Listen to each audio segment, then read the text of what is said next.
Oli otya mukwano? Ndi bulungi. Kozi mwe. Banaye ng'ofaanana Chozen omuyimbi waffe gwani. Nze Kisaakye Radonna. Wadonna?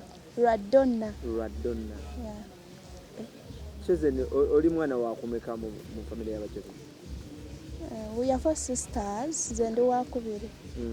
Wada Chozen wa kumeka? Chozen wa kusatu. Gwe mukulu wa Chozen? Ngulabika ate gwe omuto ku Chozen? Anze mukulu. Oli mukulu wa Chozen? Olwayo tuli mu celebrating amazaalibwa ga Chozen. Kiki osinga okumanya ku Chozen ng'ogyeko nti sister wo? Kyensinga omumanyako ng'ogyeko nti sister wange oba kyemumanyiko nga sister wange? Ng'ogyeko nti sister wo. Kyekira ky'osinga okwenyumiriza mu Chozen? Kyemumanyiko ayaniriza nnyo abantu. Yeah, she's so friendly. Ate ali so funny. Ye muntu gw'osobola okubeera naye n'otabeera bored. Yeah, ali so funny. Ali so friendly. Yeah. Mu family yammwe mulimu baserebu abalala ng'ogyeko Chozen Becky? Of course fena tuli baserebu. Nga mukola mirimu gye. Kuba Chozen tumumanyiddwa nti oba amanyikiddwa ng'ayimba omuyimbi. Mmwe abasigadde mukola kye? Nze manyikiddwa nga TikTok.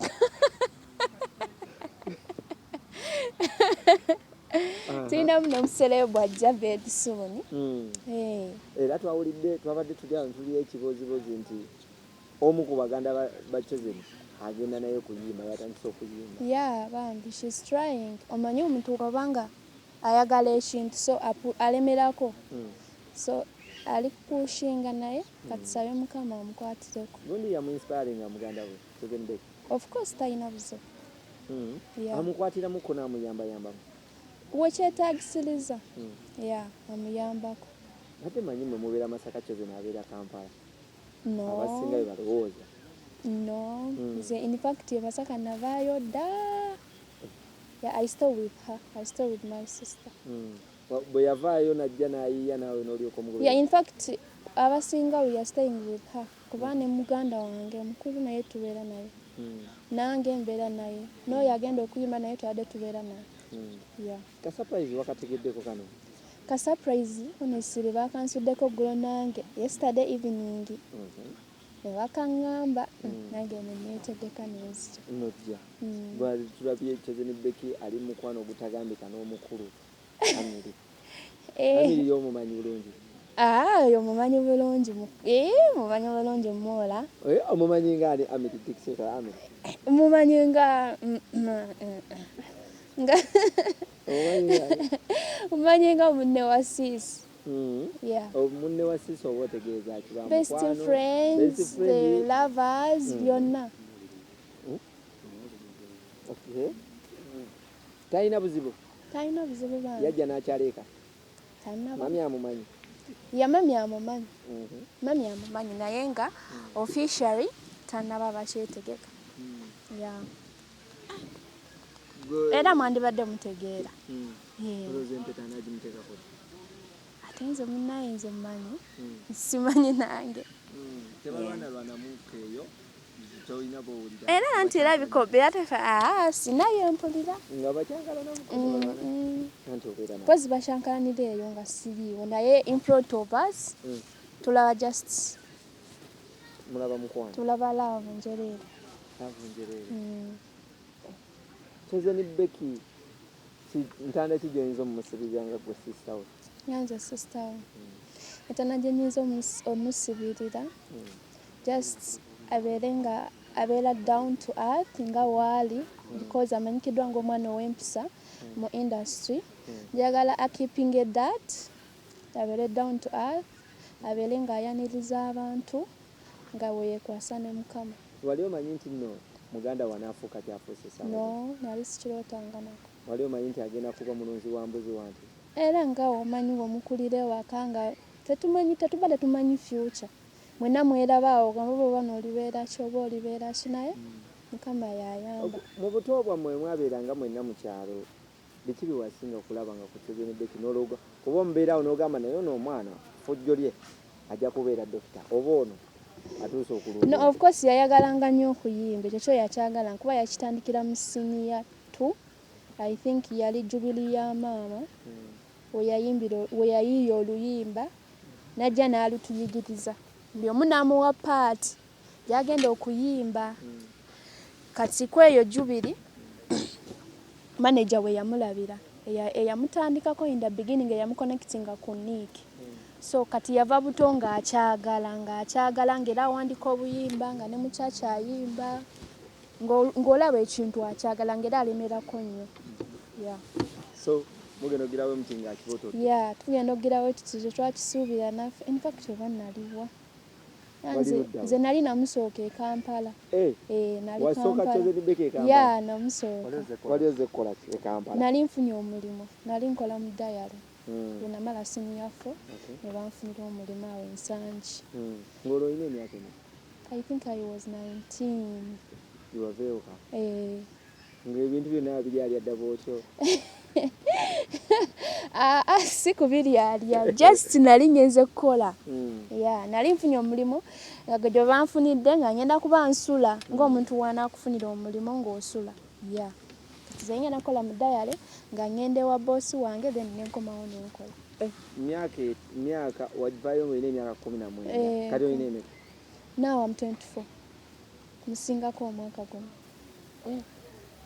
abazadde nga bakyekola kawano ya space ate abalala bo bakola mirimu abalala my sister by the sort of business byomu just nga omanyi kweyi aliwo alina boutique waliwo alina mobile money bwe batyo abantu abasinga bwabeera sita mu family abayagala kwekusa kuvimba yokka Tezini Becky ali ate wammwe no she's caring sister in fact she's so caring from A to Z you ask anything abeera akikuwa ate ebigambo bino ebitambula ku social media oba oli awo nti ate Tezini yatutte ssente z'abantu teyayimbye nga mmwe kibayisa batya Muto wali sente z'atatwala n'atayimba because most times nze I'm close to her mbeerayo nnyo ne like bigwawo nga mbimanyi kati just misunderstanding z'abantu nti oli yagize omukolo oba n'atuuka waliwo abamu nga n'agamba abantu tebazi nsasula ate kati of course mba sirina okusasula kwanza nataddemu amafuta gange nina okusasula bendi nabo okwambala I have to look good makeup kati ate yaba ayagala amuwe kozi ye yakikubye tekyakutte okitegeera oba nga bateeseza ssente ate ye n'amugamba mbusimanya nga wabimanye bya industry kintu tekyakutteyo kati mbadde nkusaba nemezimalayo kozi ye omuyimbi abatajja kuyimba kozi ye ze yagambye zaba ayagala abatajja kuyimba ate nezitajja zikkuwa kuba bayazikozeseza kitegeera abantu abaseketerera oba abajeyigirira omuyimbi waffe Nakinku Tezini Becky kino nkibuuza si mu bubi era tomisquotinga naye nga womanya abantu ate Tezini Becky bannange twali tumanyi mukyala mumpi muwanvu toka mumpi ate ennyindo nnenemuko ate kino mu bintu byonna ekyennyindo kyo bakiveeko ennyindo ze kale anyway ekintu ekitayinza kunnuma y'ennyindo bw'oli nanvuma ennyindo no because that's kyekyo tegenda kukyuka that's me kitegedde sigenda kukyuka ennyindo ye yeeyo naye abantu nga bakutisayizinga nnyo Tezini Becky ate tulawo w'amaanyi bamanyina okuteekawo nti munnamasaka maalo bibaawo mu industry era munaye 10 teryagala omu kale bamuvuma amaalo g'okola otya mwewulira otya ate nga naye wava Masaka twabimanyiira tegakyali mawulire twabimanyiira bye bakola in fact bitusesa busesa akyusiza ki obulamu bwammwe nga famire yammwe akyusiza ki obulamu bwammwe famire yammwe sijja kugamba nti oba kino naye afaayo okutuyamba era ayina kyemanyi ayina good dreams agezako kupushinga waliwo byapushinga byesitayinza kwogera naye nga afaayo okulaba nga ffenna tubaako n'obulamu obupromising abantu bagamba Tezini Becky pretender wabeera eno gye tuli ola Tezini afukamira wansi yeegira naye ate musayidi eri muzibu nnyo balimba no balimba kale kyenyinza okugamba ffe like from childhood mama yatukuza n'empisa yeegonza mu bantu naye ate mu reality No. Just nti buli muntu abaako ne weakness. No man is perfect. Omuntu abaako ne weakness ze naye nga bwato bwali. Pisa yazikuuma buli wamu aba n'empisa. Abeera n'empisa. Yeah. Sooka tuleko olunaku kyozi ne yaleeta TV ewaka. Senderi omusala ogwasa. Honestly, saaliyo. Nze nali nga nkugambye nze wedde nali mu kibuga nga bamama nabalekayo nga nafuna omulimu, so I was not there. Bakunyumizaako? Yeah, babinyumiza. Ogenda otuuka ewaka? In fact, oba sente yazisindikira nze ezagigula, I think yanneebuuzaako, I remember. Omuntu gwe yasindika ye yali mukwano gwange. Ne bagenda ne bagigula, ne banyumiza, baasanyuse, baasoosamu luyimba lwe. Nange ebisinga nabira endless nange nabira ku YouTube story eyo naye wali tewali yali agimpadde. Nange nagiraba ku YouTube nga baginyumya cause already nali nyekenyege oddeyo mangu ewakola be TV sister gyaguze. Ate awo nanti nali ntandise oyiiya obulamu. Sobola kudda mabega lwa TV. Yeah, nga nina okuyiiya obulamu. Ebigambo byali bingi ebyayogerwawo emabega otezeninga yakajja. Otezanye muntu mukulu yazaala dda. Bannange, bambi she's young. Honestly. Yeah, nga tuggyeko ebyaki. Nze mukulu we. Yeah, nze mukulu we. Mwana muto nnyo. Just nti Mukama yamuwa mukisa n'ayanguwa. Okola ki? Okuvaayo mu industry. Yeah. N'azaala na mangu. N'azaala na mangu. Abantu bagamba mwakweka omwana ate nga muli baga. Okumukweka mwana ki? Firstborn tomumanyi? Mwakamuleeta kati mawulire. Firstborn buli omu amumanyi. Mpozi singa ogambye secondborn naye firstborn everyone knows him. Yeah. Firstborn tewali yamukweka. Ebigambo kibayinza ogamba sister wo olunaku olwaleero nga serebu muzadde. Nabimugambye dda. Nziremu mbimugambye. Mwagala nnyo sister wange.